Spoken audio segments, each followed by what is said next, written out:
موت کے بعد انسان کی حالت ایسی ہو جاتی ہے کہ وہ کسی بھی نیکی کا محتاج ہوتا ہے۔ نبی کریم صلی اللہ علیہ وآلہ وسلم نے فرمایا، جب انسان مر جاتا ہے تو اس کے تمام اعمال منقطع ہو جاتے ہیں سوائے 3 کے: صدقہ جاریہ، ایسا علم جس سے فائدہ اٹھایا جائے، اور نیک اولاد جو اس کے لیے دعا کرے۔ اسی نیکی میں ایک خاص تسبیح ہے جس کی حاجت قبر میں پڑے ہوئے مردے کو مچھلی کے لیے پانی سے بڑھ کر ہوتی ہے۔ یہ وہ کلمات ہیں جو قبر میں روشنی، سکون، فرشتوں کی نرمی اور عذاب سے نجات کا ذریعہ بنتے ہیں۔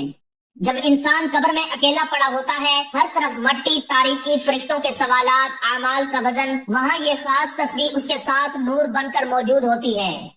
نبی کریم صلی اللہ علیہ وآلہ وسلم نے فرمایا، قبر یا تو جنت کے باغیچوں میں سے ایک باغ ہے یا جہنم کے گڑھوں میں سے ایک گڑھا ہے۔ سوال یہ پیدا ہوتا ہے، وہ کون سی تسبیح ہے؟ کیا وہ واقعی قبر میں عذاب سے نجات دلا سکتی ہے؟ کیا وہ تسبیح مرنے والوں کو تحفہ میں دی جا سکتی ہے؟ کیا وہ تسبیح ہمیں بھی زندگی میں فائدہ دے سکتی ہے؟ کیا قرآن و حدیث میں اس کا ذکر موجود ہے؟ یہ تمام سوالات اور ان کے دلائل قرآن و سنت، احادیث صحیحہ اور اولیاء کرام کے تجربات و نصائح کی روشنی میں اس تفصیلی مضمون میں پیش کیے جائیں گے، تاکہ نہ صرف ہمیں علم حاصل ہو بلکہ عمل کی رغبت بھی پیدا ہو۔ دنیا کی یہ زندگی اگرچہ ہماری نگاہوں میں بہت قیمتی نظر آتی ہے، لیکن حقیقت میں یہ ایک عارضی اور وقتی قیام گاہ ہے۔ اللہ تعالیٰ نے قرآن مجید میں فرمایا، کل نفس ذائقۃ الموت، یعنی ہر نفس کو موت کا ذائقہ چکھنا ہے۔ انسان اپنی زندگی کی رنگینیوں میں کھو کر اس اٹل حقیقت کو اکثر بھول جاتا ہے۔ وہ بھول جاتا ہے کہ ایک دن وہ بھی مٹی میں دفن کر دیا جائے گا، جہاں نہ ماں ساتھ ہوگی، نہ باپ، نہ بھائی، نہ دوست، نہ مال و دولت، نہ شہرت و طاقت۔ ساتھ جائے گا تو صرف اس کا عمل۔ قبر وہ مقام ہے جہاں انسان کا اصل سفر شروع ہوتا ہے۔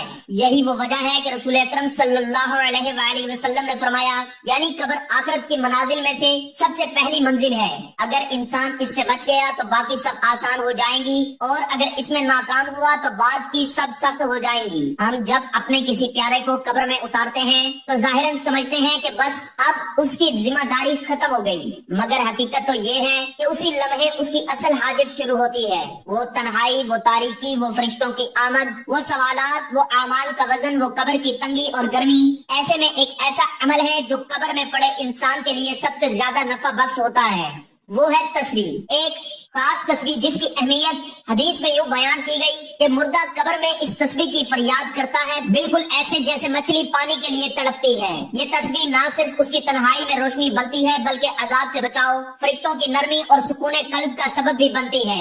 ہمیں یہ سوچنا چاہیے کہ آج اگر ہمارے ماں باپ، دادا دادی، نانا نانی یا کوئی عزیز دنیا سے رخصت ہو چکے ہیں تو کیا ہم نے ان کے لیے کچھ کیا؟ کیا ہم نے ان کی قبر کی تنہائی میں ان کے لیے کوئی سہارا بھیجا؟ کیا ہم نے ان کے لیے قرآن کی کوئی آیت یا کوئی دعا یا وہ تسبیح پڑھی جس کی وہ فریاد کرتے ہیں؟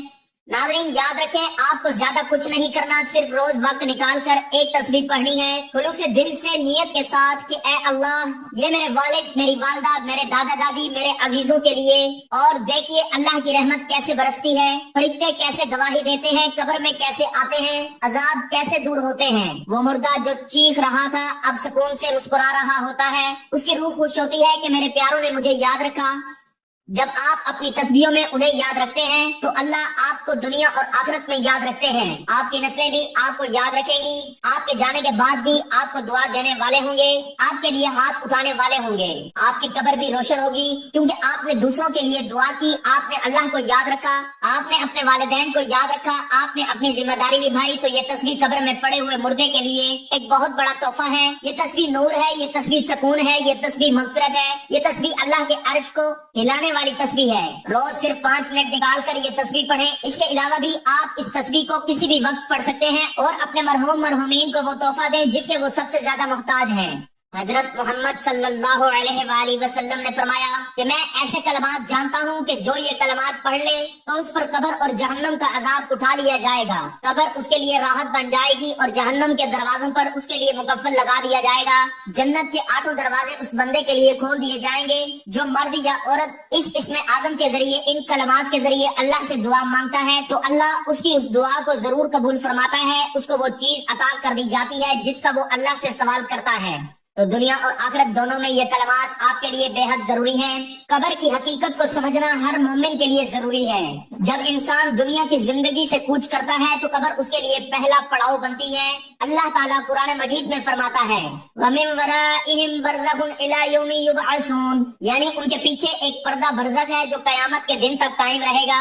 برزخ وہ درمیانی عالم ہے جو دنیا اور آخرت کے درمیان ہے۔ انسان کے مرنے کے بعد اس کی روح اس برزخی دنیا میں منتقل ہو جاتی ہے اور اس کی قبر اس کے لیے یا تو جنت کے باغوں میں سے ایک باغ بن جاتی ہے یا جہنم کے گڑھوں میں سے ایک گڑھا۔ نبی کریم صلی اللہ علیہ وآلہ وسلم نے فرمایا قبر آخرت کی منازل میں سب سے پہلی منزل ہے۔ اگر اس میں کامیابی ہو جائے تو باقی مراحل آسان ہو جائیں گے اور اگر اس میں ناکامی ہوئی تو باقی مراحل مزید سخت ہو جائیں گے۔ قبر کے اندر انسان سے منکر و نکیر فرشتے سوال کرتے ہیں تیرا رب کون ہے، تیرا دین کیا ہے، تجھے اس شخص محمد صلی اللہ علیہ وآلہ وسلم کے بارے میں کیا علم ہے۔ اگر انسان ایماندار، نیک عمل والا اور اللہ کی عبادت میں سچا ہوتا ہے تو وہ ان سوالات کا جواب دیتا ہے اور فرشتے اس پر رحمت نازل کرتے ہیں، اس کی قبر کو کشادہ کر دیا جاتا ہے، اس کے لیے جنت کا بستر بچھایا جاتا ہے اور جنت کی ہوا اس تک پہنچتی ہے۔ لیکن اگر وہ کافر یا منافق ہو یا گناہوں میں ڈوبا ہوا ہو تو وہ جواب نہ دے پائے گا۔ اس پر قبر تنگ کر دی جائے گی، مارا جائے گا، سانپ اور بچھو اس کو ڈستے رہیں گے اور قبر اس پر آگ کی مانند بند ہو جائے گی۔ قبر کے عذاب کی وجوہات: نماز نہ پڑھنا، زکوٰۃ نہ دینا، غیبت اور چغلی کرنا، جھوٹ بولنا، پاکی کا خیال نہ رکھنا، خصوصاً پیشاب سے ظلم کرنا۔ قرآن میں بھی اللہ تعالیٰ نے ظالموں اور کفار کے لیے عذاب قبر کا ذکر فرمایا ہے، یعنی وہ آگ کے سامنے صبح و شام لائے جاتے ہیں اور جب قیامت قائم ہوگی تو آل فرعون کو سخت ترین عذاب میں داخل کیا جائے گا۔ اس لیے صحابہ کرام رضی اللہ تعالیٰ عنہم اور اولیاء اللہ اپنی زندگی میں سب سے زیادہ فکر قبر کی کرتے تھے۔ حضرت عثمان رضی اللہ تعالیٰ عنہ جب قبر کے پاس سے گزرتے تو اتنا روتے کہ داڑھی تر ہو جاتی۔ کسی نے پوچھا کہ آپ جنت و دوزخ کے ذکر پر اتنا نہیں روتے جتنا قبر کے ذکر پر؟ تو فرمایا قبر آخرت کی سب سے پہلی منزل ہے، اگر انسان اس سے بچ گیا تو باقی سب آسان ہے اور اگر یہاں ناکام ہو گیا تو باقی سب سخت ہے۔ یہی وجہ ہے کہ ہر مسلمان کو چاہیے کہ وہ اپنی قبر کی تیاری کرے اور اپنے مرحومین کی قبروں کی نرمی اور سکون کے لیے دعائیں، صدقات اور خصوصاً تسبیحات کو معمول بنائے۔ کیا ہم نے کبھی سوچا کہ ہمارے ماں باپ جو اب اس دنیا میں نہیں رہے، ان کی قبر کی تاریکی میں وہ کس شدت سے ہماری دعاؤں، تسبیح اور قرآن خوانی کے منتظر ہوں گے؟ حضرت امام احمد بن حنبل رحمۃ اللہ علیہ فرماتے ہیں اولاد کا والدین کے لیے دعا کرنا ان کے حق میں بہترین صدقہ جاریہ ہے۔ اسی طرح امام مالک رحمۃ اللہ علیہ فرماتے ہیں مردہ اگر بول سکتا تو اپنی اولاد سے صرف ایک چیز مانگتا، دعا۔ حضرت علی کرم اللہ وجہ الکریم کا قول ہے نیک اولاد مرنے والے کے لیے جنت کا دروازہ بن جاتی ہے۔ اسلام ہمیں یہ سکھاتا ہے کہ والدین کے ساتھ حسن سلوک صرف زندگی تک محدود نہیں بلکہ ان کے انتقال کے بعد بھی ان کی مغفرت کے لیے دعائیں، ان کی طرف سے صدقہ اور نیک اعمال کا ایصال ثواب ایک جاری عمل ہے۔ قرآن میں اللہ تعالیٰ نے فرمایا وَقُلْ رَبِّ ارْحَمْهُمَا كَمَا رَبَّيَانِي صَغِيرًا، یعنی کہو اے میرے رب ان والدین پر رحم فرما جس طرح انہوں نے بچپن میں میری پرورش کی۔ یہ آیت اس بات کی دلیل ہے کہ والدین کی وفات کے بعد بھی ان کے لیے دعا کرنا اللہ کے نزدیک محبوب اور مطلوب عمل ہے۔ بہت سے صحابہ کرام رضی اللہ تعالیٰ عنہم کا معمول تھا کہ وہ اپنے فوت شدہ والدین کے لیے باقاعدگی سے قرآن کی تلاوت کرتے، صدقہ دیتے اور ان کے نام سے غلام آزاد کرتے۔ حضرت سعد بن عبادہ رضی اللہ تعالیٰ عنہ نے نبی کریم صلی اللہ علیہ وآلہ وسلم سے پوچھا یا رسول اللہ میری والدہ کا انتقال ہو گیا ہے، اگر میں ان کی طرف سے صدقہ دوں تو کیا ان کو فائدہ ہوگا؟ نبی صلی اللہ علیہ وآلہ وسلم نے فرمایا نعم، یعنی ہاں۔ تو انہوں نے ایک کنواں کھدوایا جو آج بھی مدینہ منورہ کے اطراف میں موجود ہے۔